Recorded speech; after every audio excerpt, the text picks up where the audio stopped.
Good day. For the past 3 years, the Ukraine war has been going on with the Ukrainian soldiers fighting the war. But the war, as everybody knows, has been fueled and funded by European countries and by NATO. European countries have led several delegations to continue to urge Ukraine to carry on with the war and have committed so much resources in the form of military aid and monetary aid also to Ukraine. Finally, Russia has started to have enough. Russia has been carrying on a campaign that attacks mainly places where they know that European and NATO instructors are gathered. But now Russia has taken it one step further. A week ago, Russia bombed an American company, Flex, that is responsible for electronics components used in drones in Ukraine. Last night, Russia launched a very massive campaign and struck the headquarters of the EU Commission EU Commission building in Kyiv, and also hit the British Council building, also in Kyiv. Russia has escalated, and Russia has started to send indications to the countries that have been supporting Ukraine that gloves are off.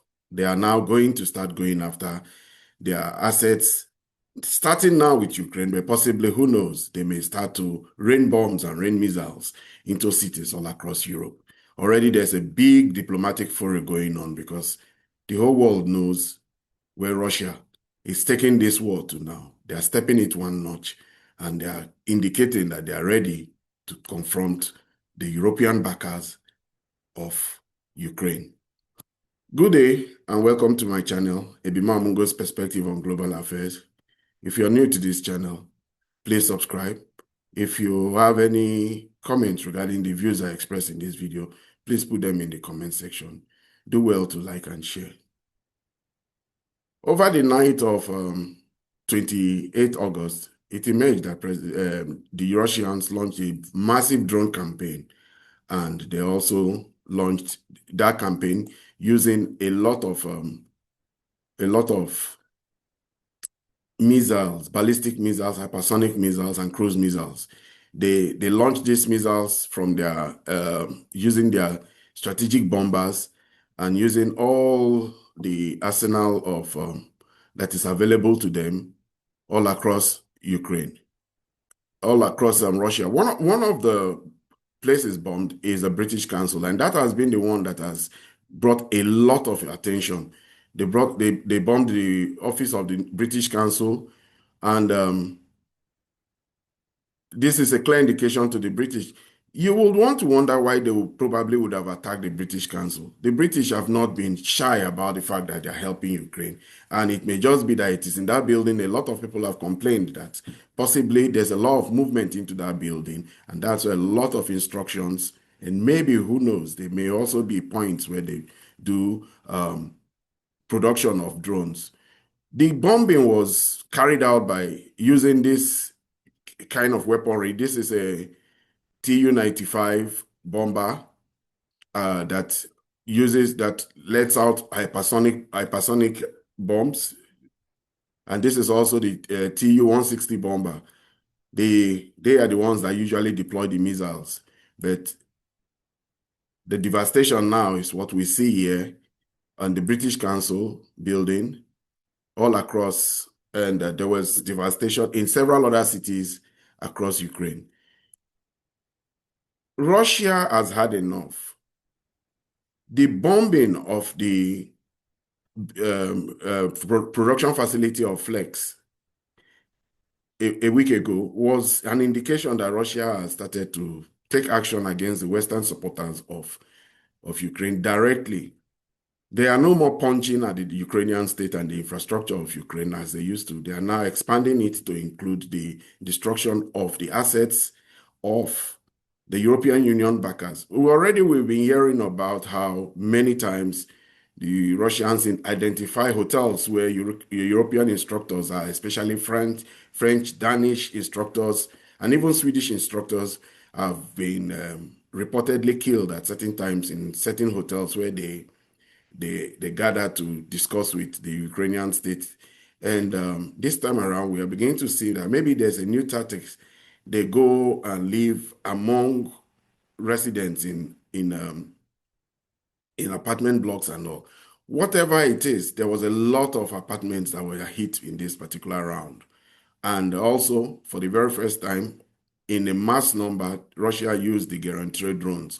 The guarantee drones are jet-powered drones that are much more faster and more effective. It's indicated that almost 700 drones were used all across Ukraine this time around. It's one of the largest attacks on the Ukrainian state for a long time. Already, this is creating a lot of diplomatic furor. The UK has summoned the Russian ambassador, and Keir Starmer has said that this is an obstacle to peace. President Trump has initiated, for the past 3 weeks, there was diplomatic furor to try to improve relationship between Russia and Ukraine. And when President Trump had a meeting with Putin in Alaska, it was thought that that would be a good point. Putin put forward its points and the requirements to bring peace. In fact, Putin got one big achievement when he was able to take the discussion away from a ceasefire to one where a comprehensive peace program and peace deal and peace treaty should be what should be discussed. But when he called Zelensky and summoned Zelensky up to the White House for him to also have his own indication of what Zelensky may want, have a dialogue with him, the European backers were quick to move and move to show a force of solidarity with the Ukrainian president. And 7 of them showed up in the White House and put a position that ultimately meant that they rejected all the points and all the requirements that the Russians said. So now we see a situation where Russia is now taking this battle one notch up. Russia has indicated that for the past few months that EU is an obstacle to the peace because they continue to fund the Ukrainian state. This attack has been long in coming. Since July, Russia has stopped attacking Ukraine, but Ukraine has not stopped attacking Russia. Ukraine, in fact, through their drone production, very advanced drones now, I must say. Some of them use AI, some use so many technologies now that are making it very difficult for the Russians to shoot down. And then now, the Ukrainians have also found out that it is the best, they get the best outcome and the best fireworks when they attack refineries, and they stepped up their attack of refineries. In fact, as this particular bombing in Kyiv was going on, and bombing that affected Kyiv and quite a lot of other cities in Ukraine, a bomb a drone hit a refinery in a southern part of Russia. So it is not only a one-way street. Ukraine had been doing a lot of damage to the Russian state. The EU chief says the EU's chief, Ursula von der Leyen, is one that has been very, very vocal in her condemnation of Russia. And after this attack, she is insisting that Putin should come to the table and negotiate. This is much a different kind of rhetoric. They have always been saying they will support Ukraine until the end. They will continue to support Ukraine. It may just be that this attack on EU may have rattled the EU Commission and rattled the Germans. The Germans are now considered to be one of the main threats to the Russian state. The rhetoric of Friedrich Merz has been very, very high and escalatory. And we can see this in a tweet he put out a few days ago, where he said particularly about the Russian state. This is what he said about the Russian state when he put out this tweet. He said, the Russia is the greatest threat to peace in Europe. It is conducting hybrid attacks against us through sabotage, cyber attacks, disinformation. That is why we are acting decisively. We are hardening the infrastructure, intensifying our coordination, and making society more resilient. He has joined, he is a newcomer. He has joined Ursula von der Leyen and Kaya Kallas, and collectively they have become a very strong bulwark against peace. In their collective move towards meeting with Putin and supporting the positions of Zelensky, they have made Zelensky recalcitrant and made the Ukrainian state and the people very, very recalcitrant, giving them the hope and the belief that they can fight and destroy Russia. Ironically, it's very cynical that they are not putting their own people in this war. No European country has agreed to send people to war, the soldiers to the war. Even though they are now talking about boots on the ground in the form of security guarantees, no country has indicated that they want to send people to go and fight the Russians. They know the implications of it. These hypersonic missiles and the KH-101, the Zircon, and the Iskander missiles that the Russians use have the ability to reach into almost all the cities in Europe. And they are nuclear capable also. But the Russians don't even need the nuclear bombs anymore. We know they have the Oreshnik that has gone into serial production. The Oreshnik is a weapon system that is quite destructive. It is said, Putin said particularly that the Oreshnik has the destructive power of a tactical nuclear weapon. So they don't even need a nuclear weapon to create the kind of destruction that they need to send the Europeans into a state of panic. Because if these bombs start dropping on the Bundestag and in cities across Germany, Berlin, it will mean a new reality. And already we know that quite a lot of the countries and the peoples of all these states, UK, France, and Germany, are not in support of this war. When they did a poll recently, it emerged that even if Russia attacked Germany, only 16% of the population will be willing to go into a war with Russia. They know the implications of it. They fought a war with the Russians, dealt the Russians a big casualty loss of almost 25 to 27 million people in World War II. But yet the Russians came, took their state, and occupied Germany until 1990, until the 90s when the Cold War ended. They know the fact that you can hit the Russians now, but the Russians, when they come back at you, it will be very destructive for you. And it is for that even though they continue to be big, strong allies of the West and America, they had to relinquish Kaliningrad. They can't take it back. It's a German territory that the Russians hold on to very, very dearly. And it's now a fortified fortress of Russia, where any attempt by Germany to even show indications of trying to take it will lead to catastrophic outcomes. 7,000 warheads is something that makes you like what they call the skunk. Nobody can come to do stuff to you. The relationship that was there between the Europeans and the Russian state, where the Europeans sold oil the Russians sold oil and gas, particularly gas to Russia, to Germany, and helped them to build make their industrial capacity more resilient, has been broken. And now we see a situation where Germany is in recession. They are almost in recession. They hide it. They cook the books. But one thing they can't hide is that industrial production in Germany is very low. The economy is parlous. Same thing to France. France's case is so bad that talk about going to going for a loan in IMF is also increasing. The same thing too with UK. This war will not be a good one. Russia has shown that they have the ability for a sustained and long war, an attritional war. They are economically in a better place. Their economy is growing. They've readied their army. Their army has grown to the point of almost 1.3 million people. Their industrial capacity has increased. They produce almost 1.5 million artillery shells. Their output of Geran 2 and Geran 3 drones, the formerly called Shahid drones, has increased exponentially. Now they are even thinking about exporting some to Venezuela in its campaign against Trump, as Trump has sent out ships towards Venezuela.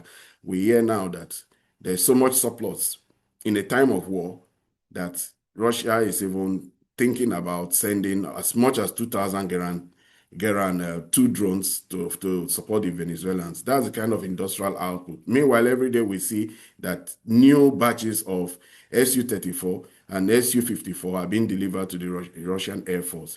The war, if it comes between Europe and Russia, will not be a good one. Russia is ready, and Russia is now stepping up. They've been starting and slowly ramping up. Putin had been the calming voice of the Russian people because in his own cabinet there, he has a lot of hawks who have indicated that they should take decisive action against the European countries.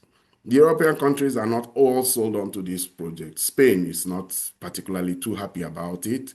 Italy, though they have their problems against Russia, they are still not committing as much resources. Poland is beginning to, because their new president has started to take actions against the Ukrainian people. Holland and Slovakia have been recalcitrant against support for Ukraine by the EU. But today, this might just have been a wake-up call for Ursula von der Leyen to know that Russia is ready to step up. And if Russia does step up at this point in time when they are having economic headwinds, it may not be a good one. The timing of it is very bad. I don't think that the Russians, the Europeans, and UK particularly will be very, very bullish about going out there to go and confront the Russians. But the Russians have started to indicate. They told in an interview with NBC, Lavrov asked the reporter quite rhetorically that if American capital is used to fund a project that harms Russia, does it mean that because they are American and Russians cannot take action against them? This is now clear that Russia will take action against any person they perceive as heading the Ukrainian cause. It has been Ukraine's desire to have a lot of the Europeans just not contribute only money towards their cause. They've always wanted the Europeans to and their supporters, the supporters of Ukraine also, mind you, don't forget, include South Korea, include Japan, and include United States. They want them to put boots on the ground. When Starmer was putting together his coalition of the willing, he had hoped that they can get 200,000 people onto the ground. But the British Army has only 75,000 people. That just enough to fill up Highbury if you're a supporter of Arsenal. Just enough people in their military. And most times we hear of how even their most advanced nuclear carriers, the HMS Elizabeth and all their warships, they have very few of them that are serviceable and can be deployed into a war situation. What they have always been very good at is prompting the American state to deploy its massive resources. Then they contribute a token military asset and just become part of the whole project, hiding under the cover of America. But this time around, Donald Trump is saying that no, he's not part of this project. He's not keen on it. We will be waiting to see how Donald Trump will react to this event. For the Europeans, it has become a talking point. It shows they've been condemning Putin to show that Putin is not looking forward towards peace. Von der Leyen is saying that peace should be the thing that Putin should be looking towards. Starmer has condemned Putin that he's not looking towards peace. All the European leaders too. Mark Rutte has said it, but I doubt if they can do anything bigger. It's a clear indication. Putin has shown clearly that he's now ready to escalate. And he can do this now because while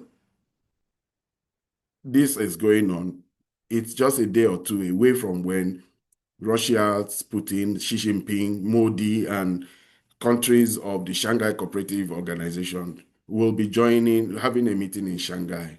So we will soon be seeing images of Putin with Xi Jinping, China. We should know that a few days ago, Frederick Miles called the relationship between China and Russia a big threat to Europe. Already, China and Russia have become they have an intertwined relationship that is both economic and military. Their economy has grown to a point of $280 billion in trade, and their military now is one where they conduct exercises very regularly. Once in a while, they add Iran or North Korea into their exercise whenever they're conducting it. But now they have exercises within the periphery of the South China Sea, Sea of Japan, and even recently, China and Russia conducted a military and naval drill around Alaska. That is just how close that their relationship has become. And that relationship will be cemented further in the Shanghai Cooperation Organization. And then the world will see images of Xi Jinping and Kim Jong-un and Putin together when they will be overseeing the celebration of the 80th anniversary of the defeat of Japan from World War II during that will be commemorated on September 3rd. So this is a clear indication that Russia is about to step up. Maybe those people who are also the deep state in Russia have started to impress upon Putin that he should take this war one notch up. He has resisted. He resisted Yevgeny Prigozhin. He resisted all the people. He has resisted Medvedev. He has resisted all the people who had wanted him to take much more decisive action against EU. Today we've seen EU's facility being bombed. It's a clear show of escalation. It is not every day you see diplomatic properties bombed. The British Council was a clear indication. This is the second time the British Council has been bombed. The first time it didn't make such big news. They denied it. They suppressed that news. But this time around, it is very clear. Just a few days ago, the British head of the British military came to visit Kyiv and assured Zelensky of continued support. Britain has been at war for a long time with Russia. Challenger 2, the Storm Shadow, they continue to supply a lot of weaponry, training, and raise funds for the Ukrainian state. Now, all gloves are off. Russia is taking action. This is where I end my video for today. If you have any comments regarding the views I've expressed, please put them in the comment section. If you think that it is belated or what the Russians have done is positive or negative, or it may lead to greater consequence with Europe attacking them collectively now and putting boots on the ground, put it also in the comment section. If you're new to my channel, please subscribe. Do well to like and share. Goodbye until I see you in my next video.